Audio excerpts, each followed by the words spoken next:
Y'all, what in the Bet Awards backstage brawl is going on in Florida right now? Sources close to the courtroom say YNW Melly let out a blood-curdling scream when he saw YNW Bortlen calmly accept a plea deal in front of everybody. Like ... Brew didn't even flinch. This ain't no regular courtroom update, nah. This is betrayal, heartbreak, and a straight-up plot twist that got the whole rap game shook. Word on the street is Melly thought they was locked in for life. Ride or die, twin flame type loyalty. But Bortlen? Man looked him dead in the eyes and took the deal like he ain't never shared a bunk bed or a blunt with that man. And now? Melly's whole legal team is spiraling, fans are speculating, and his mama reportedly fainted outside the courtroom. It's giving Rico. It's giving you was never my bro FR. But that ain't even the craziest part, y'all.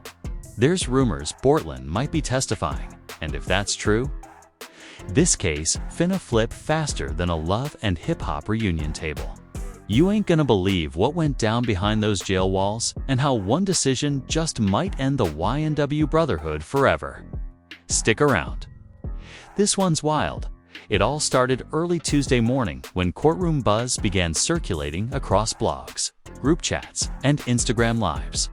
YNW Melly's trial had already been dragging on like the worst kind of reality show plot twists every other episode. Shady characters popping out of nowhere, and a fanbase split right down the middle. But nothing could have prepared anybody for what was about to go down. Reporters were camped out in front of the courthouse, and fans were live streaming from the parking lot like it was the season finale of some twisted Netflix docuseries. Inside, Melly walked in wearing the calmest face he could manage, even cracking a smile to his lawyer like he was ready to beat the case again.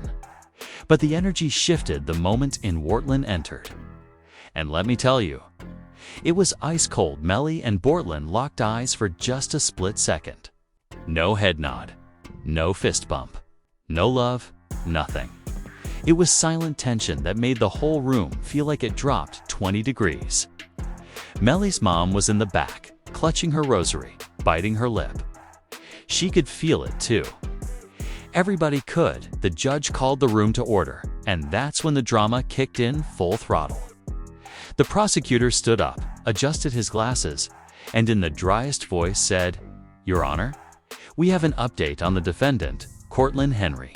And that was it. That sentence was like the match that lit the entire courtroom on fire. Everyone froze. Melly sat up straighter, eyebrows furrowed.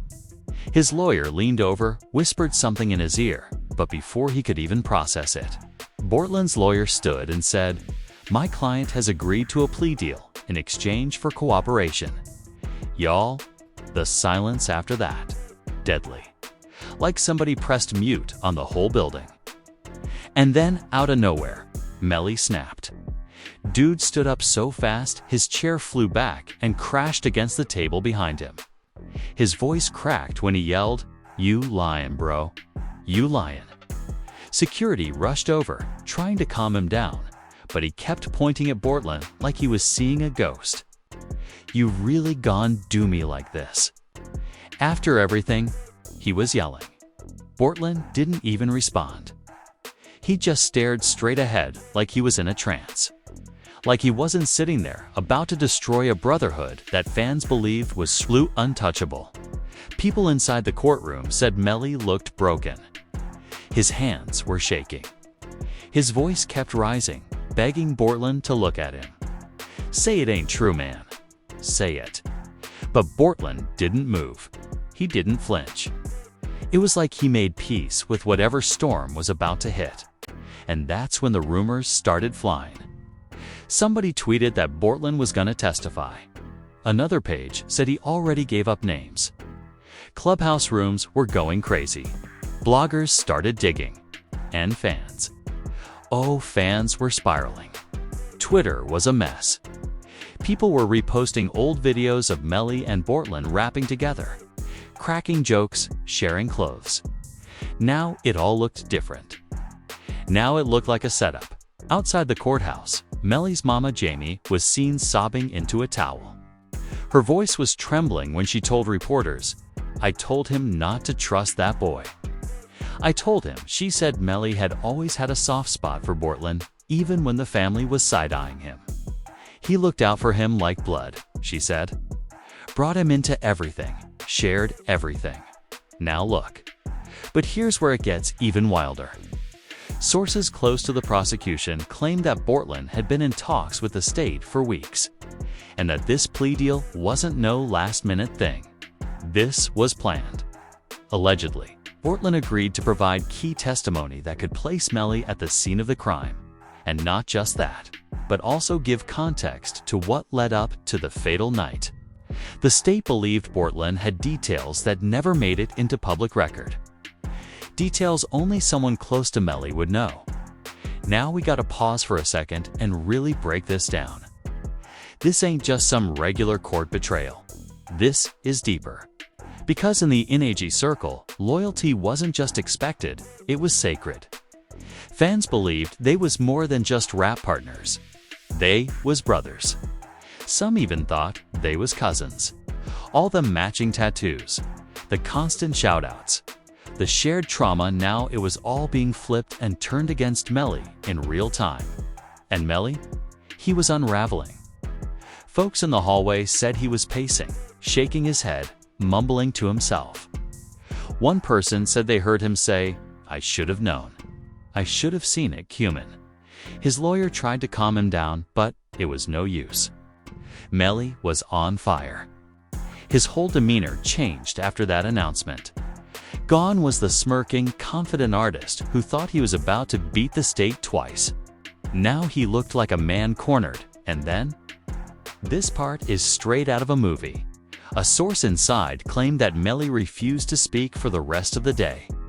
Not to his team, not to his mom, not to the guards, nothing. They said he sat in the holding cell with his hands over his face for hours. Some believe he was crying. Others say he was plotting. But one thing's for sure, whatever he was thinking, it wasn't good.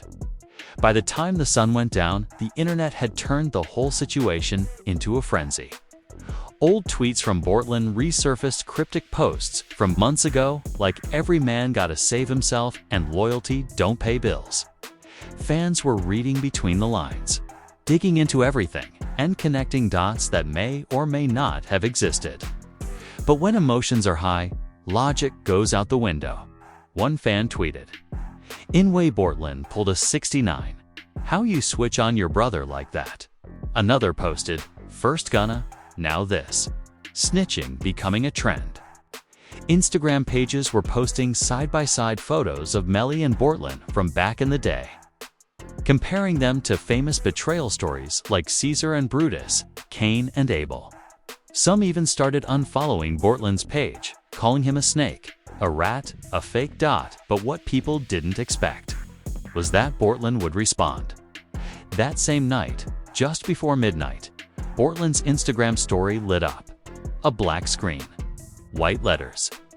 One sentence, "I did what I had to do." Don't judge what you don't understand. The comment sections exploded. People were begging for answers, calling him out, trying to get him to go live. Others defended him, saying maybe he was protecting himself. Maybe there's more to the story. But deep down, most fans were heartbroken. Because even if you didn't ride for Melly, you felt the collapse of something that once looked unbreakable, as the world tried to make sense of what just happened. Melly's team issued a short statement. They didn't name Bortlen directly, but they made it clear, "We will fight for justice. And the truth will come out in due time."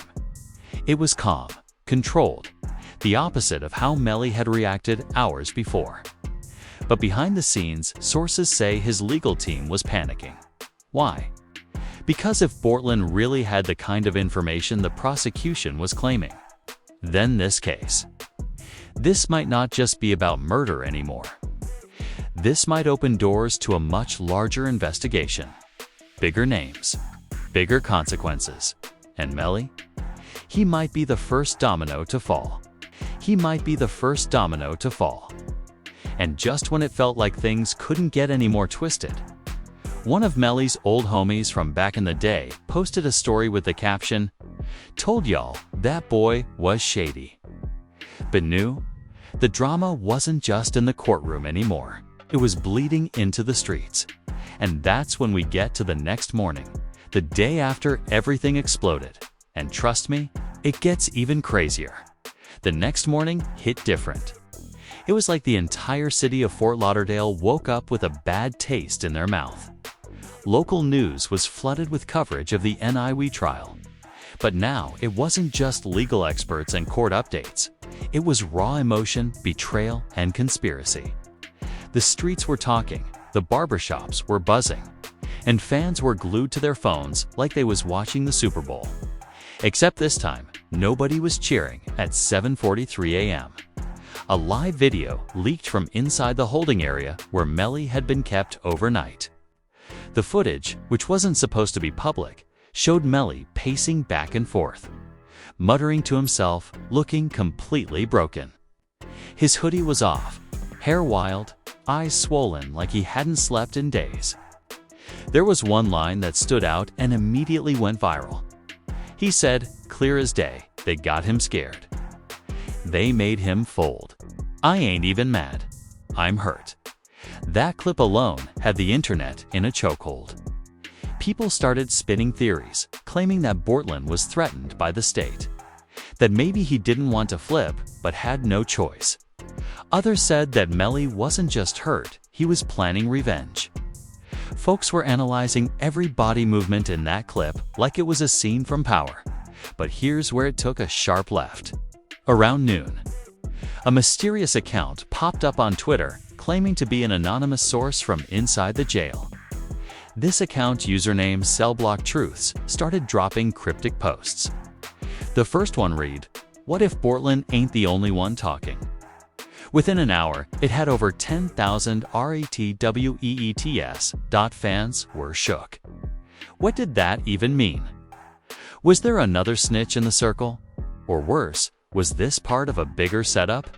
People started digging. Screenshots of old ENGA affiliates were flying across the internet. And it felt like nobody could be trusted anymore. Meanwhile, inside the courthouse, things were heating up. Melly's lawyer requested an emergency meeting with the judge, claiming the prosecution had violated discovery rules by not revealing certain details of Bortlen's cooperation earlier. Basically, they were saying the state was being shady. But the prosecution wasn't backing down. They dropped a bombshell. They claimed they had a recorded jail call between Melly and another associate that allegedly contradicts Melly's earlier statements. The courtroom gasped. Melly's face turned stone cold. He knew what that meant. Even if he wasn't guilty, even if he thought he was being careful, every word he ever spoke on the phone was now a weapon in the state's hands.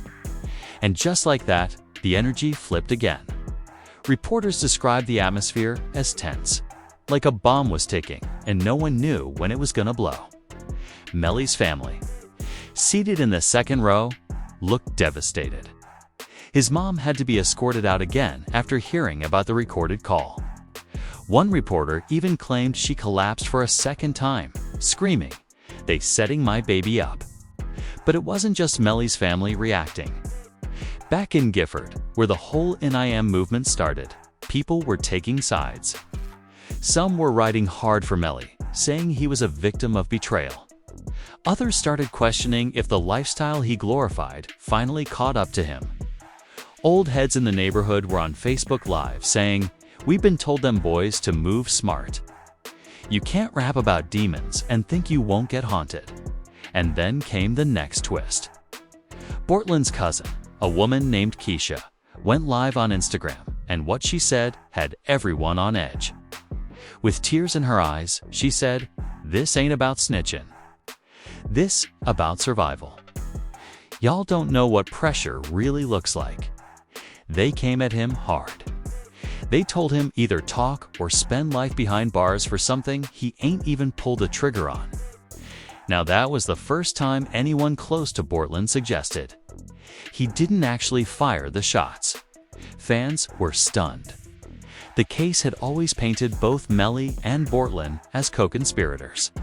But Keisha was now saying Bortlen was innocent, or at least less guilty. That statement alone cracked open a whole new wave of theories. Some fans flipped immediately. One tweeted, "If Bortlen ain't shoot, why he even in jail?" Others doubled down on the loyalty code, writing, "Innocent or not, you don't break on your brother." Period. Emotions were running wild.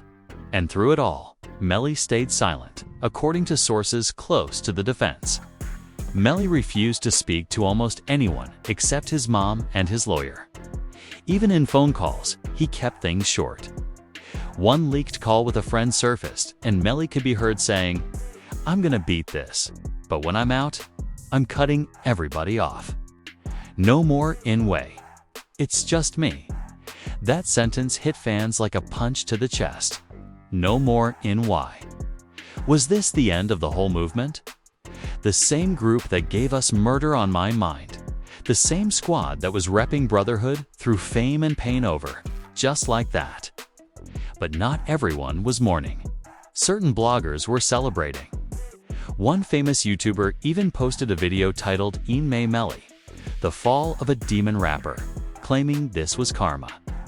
Others were calling it a Hollywood script. "This whole thing feels like Empire Season 4, one person wrote. And honestly, they wasn't wrong." Then came the unthinkable.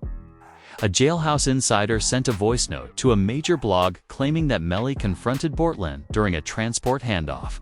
And what went down was so intense that the guards had to physically separate them. According to the source, Melly said one thing over and over: "You was never real. You was never real." If true, that moment was the final nail in the coffin. The brotherhood wasn't just cracked. It was demolished, stomped out, turned to dust. And in the middle of all this chaos, a new player entered the chat, an ex-girlfriend of Melly's named Shanae. She posted on her story, "Been told y'all that crew was fake. Glad the world finally seeing it." Then she posted a throwback pic of her and Melly with the caption, "Loyalty ain't in the game no more. Only lies." The fans were eating it up. People were speculating that Shanae might have dirt. Maybe she knew secrets that could shift the case. Some even begged her to go live. She didn't, but she did post a second story later that night. Y'all ain't ready for what's about to drop, and that's how the day ended, with the entire rap world in suspense. Bortlen had taken a deal. Melly was spiraling. Old friends were flipping. Family was crying, and fans were left asking the only question that really mattered now: what happens next?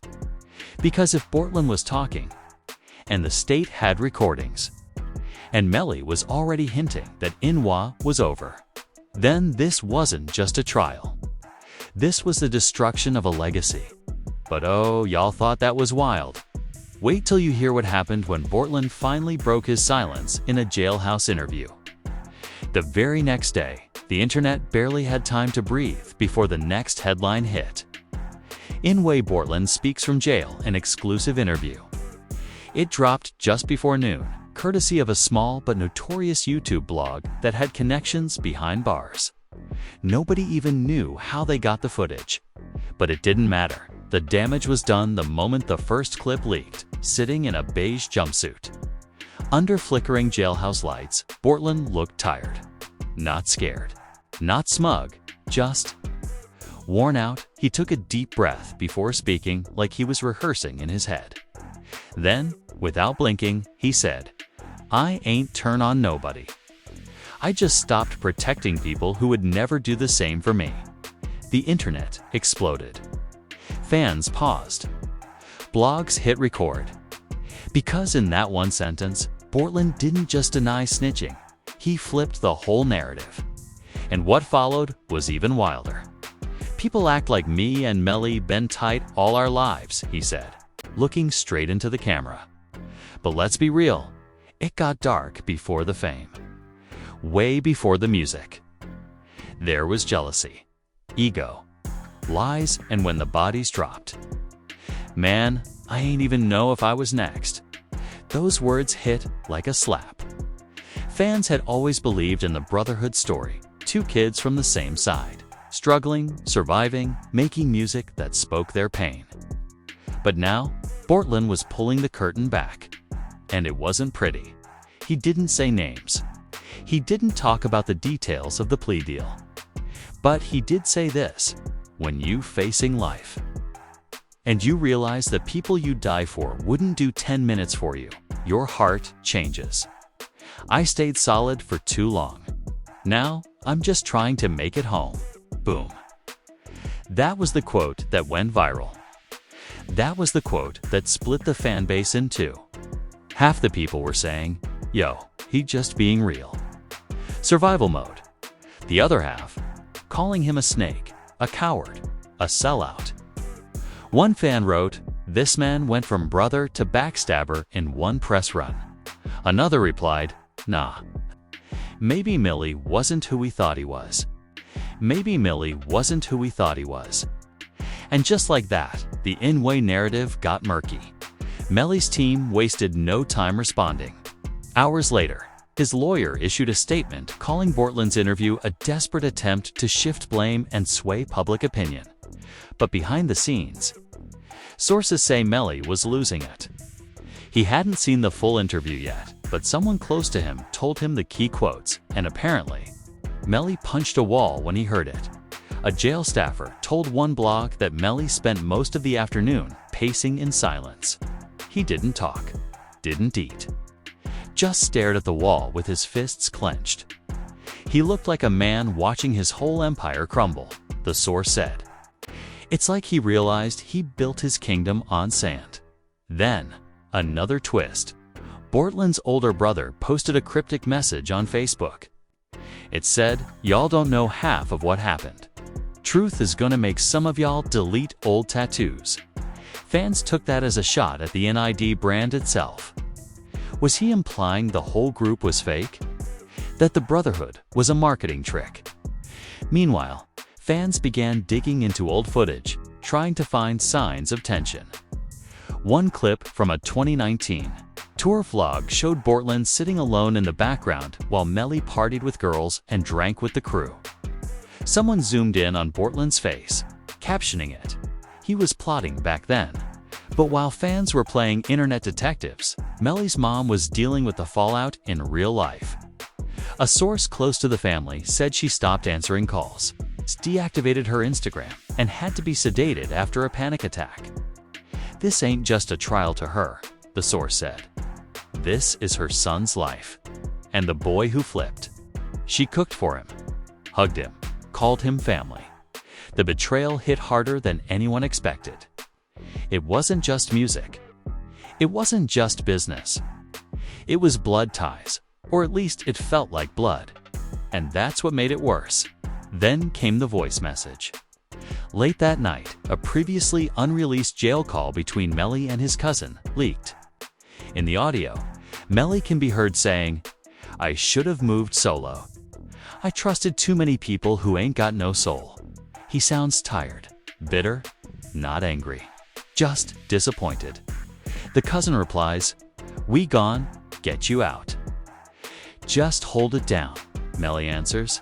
Nah, they broke the code. I ain't holding nothing for nobody no more. Fans were shocked.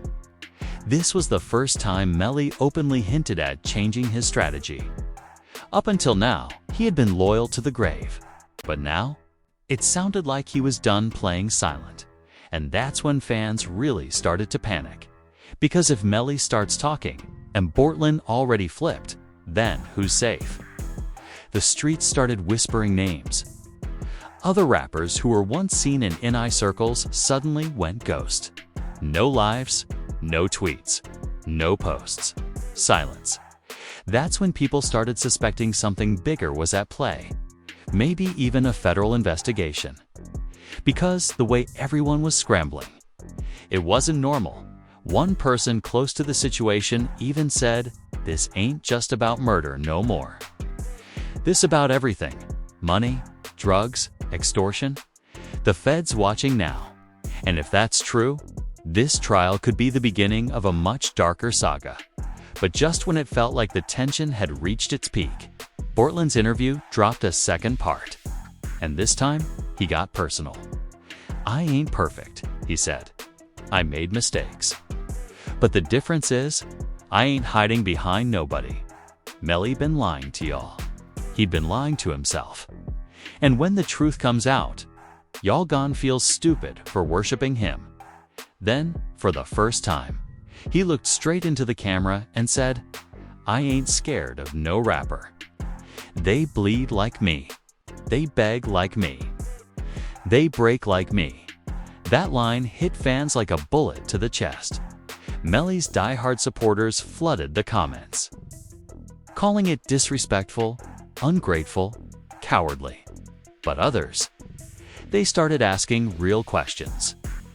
If Bortlen was telling the truth, then how much of Melly's public persona was real? How much of the brotherhood was genuine? And suddenly, this wasn't just about who pulled the trigger anymore. This was about the brand.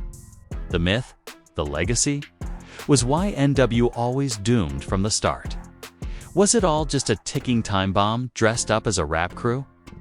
Fans didn't know what to believe anymore, and neither did Melly. According to a news source, after seeing the full interview, Melly requested a private sit-down with his lawyer.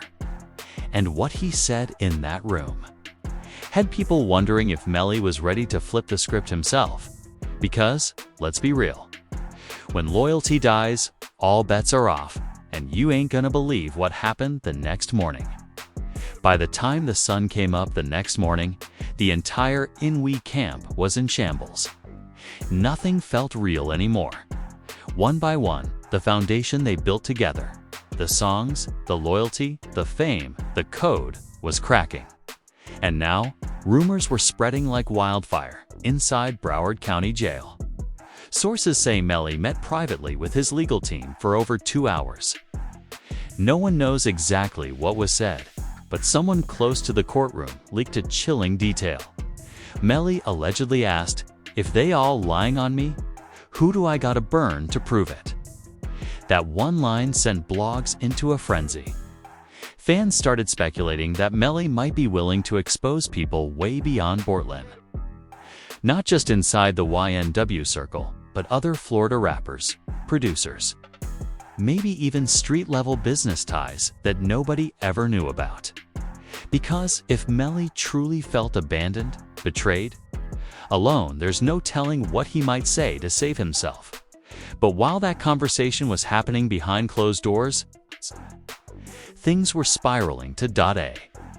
New report dropped early that day from a local investigative journalist claiming that Bortlen's plea deal includes immunity from charges unrelated to the double murder case.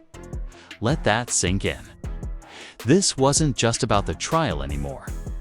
Bortlen may have given up info that touched entirely different corners of the rap industry. The streets were stunned. What could he have possibly said that made the state throw in that kind of immunity? And that's when the rumors about a possible RICO expansion started bubbling. The same kind of thing that happened to YSL, now people saying YNW might be next. Fans were scrambling, trying to put it all together. Some old heads started warning younger rappers online, "Stop claiming crews like they families. These labels don't protect you. Your day one's gone fold." And just when the internet was trying to catch its breath, another major twist dropped. A new jail video of Melly surfaced.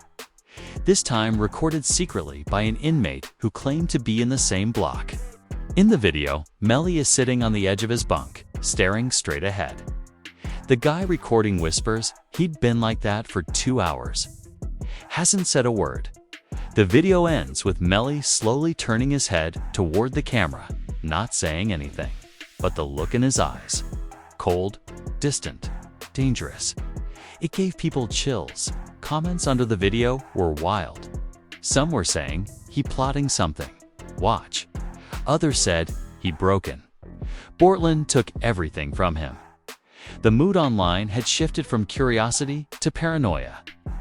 Everybody was watching, waiting, scared of what was coming next. Meanwhile, Bortlen was being moved to a different facility. Quietly, no public transport notice. No media allowed. It was like the state was hiding him, protecting him. And when fans found out, they lost it. They treating him like a witness, not a suspect, one user posted. If that ain't proof he talking, I don't know what is. But wait, it gets darker. An old YNW associate, we'll call him Trey, went live that same evening. And bro went off. They all fake, he said. I watched Melly put food in Bortlen's mom's fridge. I seen him give that boy his chain when he ain't have nothin'. Now Bortlen and they're acting like he was the victim. Man, nah. That's snake behavior. He went on to say that this whole situation ain't just hurt Melly. It broke everybody around them. We was supposed to be family. We was supposed to make it out together. Now look, the brand dead. The bond gone. The love fake. And that's when something unexpected happened. Sean A., Melly's ex, who had been throwing shade earlier, dropped a 10-minute Instagram live. And for the first time, she defended him. Melly ain't perfect, she said. But one thing I can say, he loved hard. He trusted hard, even when people ain't deserve it. I saw the real Melly, not the rapper, not the image. The boy who wanted to save everybody, even if it meant drowning himself.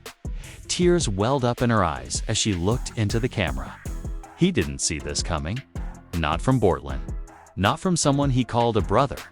Fans were stunned. Just days ago, she was posting shady captions. Now she was crying online, begging people to see Melly as human. Not a monster. Not a meme. But someone who got betrayed by the only people he ever trusted. The live blew up. It hit 1 million views in under 4 hours. And suddenly, people were divided all over again. Was Bortlen really just trying to survive? Or had he sold his soul for freedom? The debate hit podcasts, Twitch streams, YouTube panels. People were yelling over each other, playing old clips, dissecting lyrics, treating it like a true crime documentary. One stream even brought up a bar from Ollie's No Holidays song where he says, "They switchin' sides for the wrong reasons. Got me talking too. Sides for the wrong reasons. Got me talking too. Demons." They paused the video, looked into the camera, and said, "He warned us. Years ago, and if that wasn't crazy enough." The final twist came from Melly himself. His lawyer released a handwritten statement from Melly, dated and signed, which read, "I never thought I'd see the day where the people I loved most would be the ones trying to bury me. This ain't about right or wrong anymore. This about loyalty.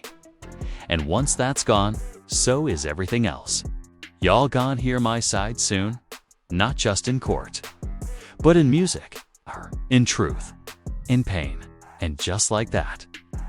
The internet caught fire again. Was Melly planning to drop a diss track from jail? Was he about to air everything out? Was there going to be more names? More secrets? Fans begged for details. Some even speculated a label might drop a surprise project. But others warned this wasn't a game anymore. This was survival. And every word could be used in court by the end of the day. What started as a friendship, a movement, a shared dream had turned into a nightmare. The YNW brand, shattered. The fans, split. The families, destroyed.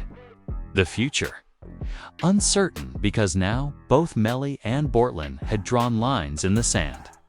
And there was no turning back. This wasn't just about who pulled the trigger. It was about who pulled. The mask off first, and with trial dates looming. New witnesses being whispered about, and the streets watching every move. One thing's for sure, this ain't over, not by a long shot. So now, here we are, y'all. The brotherhood that once stood tall, YNW Melly and Bortlen, has completely fallen apart in front of the whole world. What started as a music dream built on loyalty and pain is now unraveling like the messiest episode of reality TV we've ever seen. Bortlen took a deal. Melly screamed betrayal. Families breaking down. Fans divided. And the courtroom. It's turning into a battlefield of secrets, tapes, and testimony. We don't know what's next. But one thing's for sure. This trial is no longer just about guilt or innocence. It's about survival. It's about pride. It's about who's going to speak first and who's going to stay silent the longest. And after Bortlen's jail interview and Melly's cold silence, you can feel it in the air. Something big is coming. Maybe a diss track. Maybe a tell-all. Maybe another name gets dropped. But whatever it is, it's going to shake the game again. And we want to know what you think. Is Bortlen a snake for flipping? Or did he just do what he had to do to save himself? Is Melly really as loyal as he claimed? Or was the brotherhood fake from the jump? Drop your thoughts in the comments below. Don't hold back. And if you made it this far, hit that like button, subscribe to the channel, and turn on notifications because you already know as soon as something breaks in this case. We're going to be the first to bring it to you. Real, raw, and unfiltered. This ain't the end of the story. This just the calm before the next explosion. Stay tuned. Stay locked in. And remember, in the world of rap, loyalty is just a word until the pressure hits.